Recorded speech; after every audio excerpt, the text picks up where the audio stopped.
John Franklin Candy was born on Halloween, October 31st, 1950, in Newmarket, Ontario, a small Canadian town that smelled of autumn leaves and hockey rinks. His parents, Sidney and Evangeline Candy, owned a small home and made modest livings. Sid worked as a car salesman, while Evangeline balanced bookkeeping with raising their two boys, John and older brother Jim. From the start, John was a gentle giant, big-boned, soft-hearted, and quick to laugh. He loved Saturday morning cartoons, Toronto Maple Leafs games, and the way family stories turned even ordinary dinners into theater. Yet the Candy household carried a quiet sorrow. When John was just 5, his father died suddenly of heart complications, leaving Evangeline to keep the family afloat. That loss would shape John's lifelong empathy and a certain wistfulness that clung to many of his best characters. At Neil McNeil Catholic High School in Toronto, Candy dreamed first of football. He played offensive tackle with enough promise to eye a collegiate career, but a knee injury ended that path. While recuperating, he discovered school plays and the thrill of making classmates roar. Friends recall the day he transformed a staid Hamlet reading into comic gold with an improvised rubber-faced grimace. Teachers saw raw charisma. John saw a new future. After high school, he dabbled at Centennial College and McMaster University, but the classrooms couldn't match the electricity of performance. In 1971, he auditioned for Toronto's Infant Second City Troupe, a Canadian offshoot of the famed Chicago Improv Theater. He won a place mostly on instinct and warmth.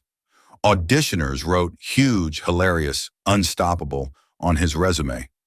Second City Toronto quickly became a laboratory for what would eventually be known as the golden generation of Canadian comedy.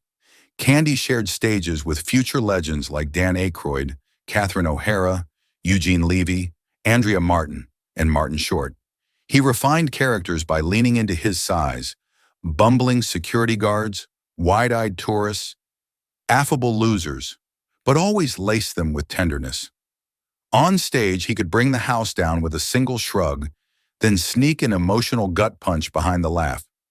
Producers noticed. When the CBC and later NBC greenlit a television spin-off called SCTV, Second City Television, in 1976, John Candy was front and center.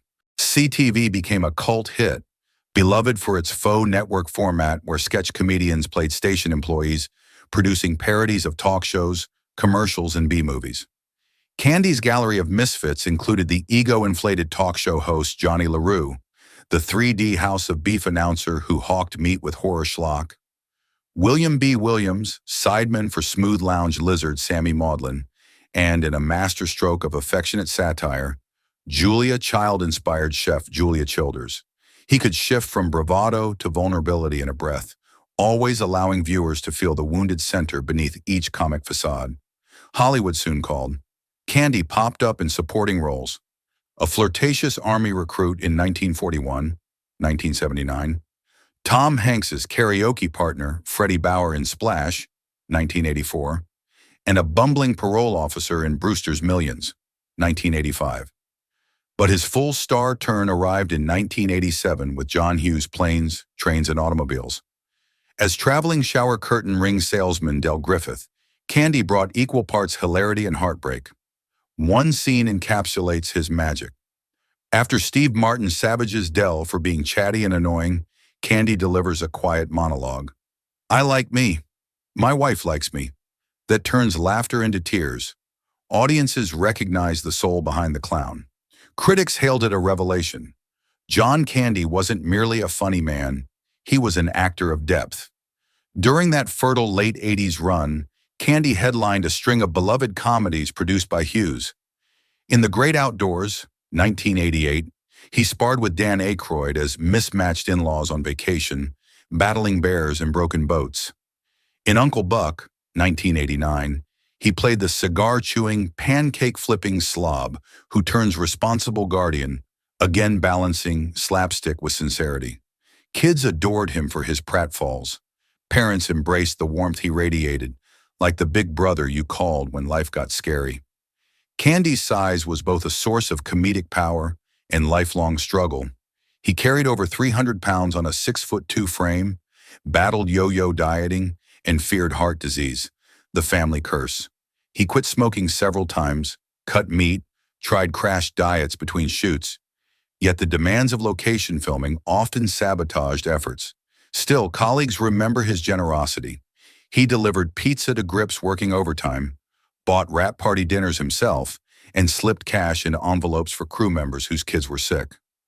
John never met a stranger, says friend Steve Martin. He just made you family for a while. He explored more nuanced roles in the early 1990s. As attorney Dean Andrews Jr. in Oliver Stone's JFK, 1991, he traded gags for Southern drawl and conspiracy dread, proving dramatic chops. He voiced eager-to-please Albatross Wilbur in Disney's The Rescuers Down Under, charming a new generation of children. He co-starred with Maureen O'Hara in Only the Lonely, 1991, a romantic dramedy where his sweetness glowed opposite a scene-stealing, acid-tongued mother, and he produced via his company Frostbacks, helping fund Canadian film and television, including the hockey comedy Cool Runnings, 1993, where he played Irving Blitzer, disgraced coach of Jamaica's unlikely Olympic bobsled team. In that film's climactic speech, Candy harnessed regret turned into hope, mirroring his own fears about legacy. Away from the cameras, Candy married Rosemary Hobor in 1979. They met on a blind double date arranged by friend and SCTV colleague Fran Drescher. John, wearing a loud velvet jacket, spilled red wine on Rosemary's dress, yet managed to charm away the stain with jokes. They settled in a rambling farmhouse outside Toronto, raising two children, Jennifer, born 1980, and Christopher, born 1984. Candy doted on them, taking breaks from sets to fly home for school talent shows. He spoke often of quitting acting early to focus on family and maybe coach kids hockey. Friends recall him practicing lines in the kitchen while browning onions for chili. He loved cooking family-sized comfort food. But workload and health pressures mounted. In 1994, Candy traveled to Durango, Mexico, to film the Western parody Wagons East, a project he joined out of loyalty after the original lead dropped out. The shoot proved arduous. Elevation, heat, and financial woes forced long hours. Candy phoned Rosemary nightly, promising to rest after wrap. On March 4, 1994, he finished a late dinner, called his children, and returned to his hacienda villa. He died in his sleep of a heart attack at 43. Hollywood reeled. Mourners cited his kindness before his humor. Steve Martin called him a brilliant soul. Dan Aykroyd sobbed on live radio. The Canadian government lowered flags. The Toronto Argonauts, a football team Candy co-owned with Wayne Gretzky and Bruce McNall, dedicated their next game to him. His children launched the John Candy Foundation, supporting pediatric oncology wards and arts programs. Posthumous releases underscored his range. Canadian Bacon, 1995, cast him as a sheriff unwittingly fomenting war for political gain, while Wagons East, though critically panned, earned affectionate interest from fans who mourned. Over the decades, tributes multiplied. A cameo in Home Alone reruns prompts tears. Planes, Trains, and Automobiles airs every Thanksgiving. Uncle Buck remains a babysitting benchmark. In 2020, Netflix's The Holiday Movies That Made Us devoted an episode to Candy's improvisational genius. His children, both in entertainment, Chris as an actor, Jennifer as an artist, share stories of a dad who turned bedtime into sketch comedy. Perhaps Candy's most enduring legacy is his humanity. He specialized in lovable losers, characters overshadowed by louder peers yet driven by fierce loyalty.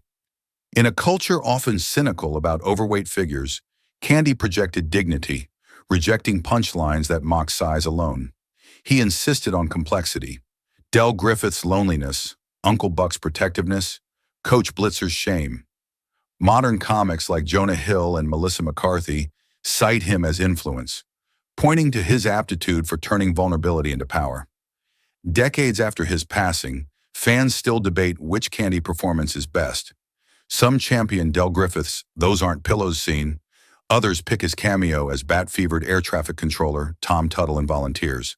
Some love the Canadian cop in National Lampoon's Vacation, who politely escorts the Griswolds out of Wally World. Each role shares a through line. John Candy infused every character with heart. In the rare footage of him breaking character on SCTV, you glimpse how easily joy overflowed out of him. He'd smirk first, then collapse into laughter, shoulders shaking like seismic waves. That laugh was contagious. It lingers in memory. On the lot where planes, trains, and automobiles filmed, legend says there's still a chalk heart scribbled on a studio wall, initials JC plus RH, drawn between takes. Crew members kept it intact after wrap, covering it with plexiglass. It endures as a secret monument, a big guy with a bigger heart, carving love into the backdrop of comedy history. John Candy never won an Oscar, never headlined a billion-dollar franchise, never parlayed weight loss into a new brand. Instead, he left something less tangible and more valuable: warmth. In a business that often rewards ego, he gave kindness. In an art form that can exploit, he offered empathy. And for audiences, whether laughing at Uncle Buck's giant pancake or tearing up as Del Griffith reveals his solitude, John Candy left an invitation. Laugh, yes, but feel too. Because behind every joke lives a person yearning to connect. So we still connect with him, we still laugh, we still miss him.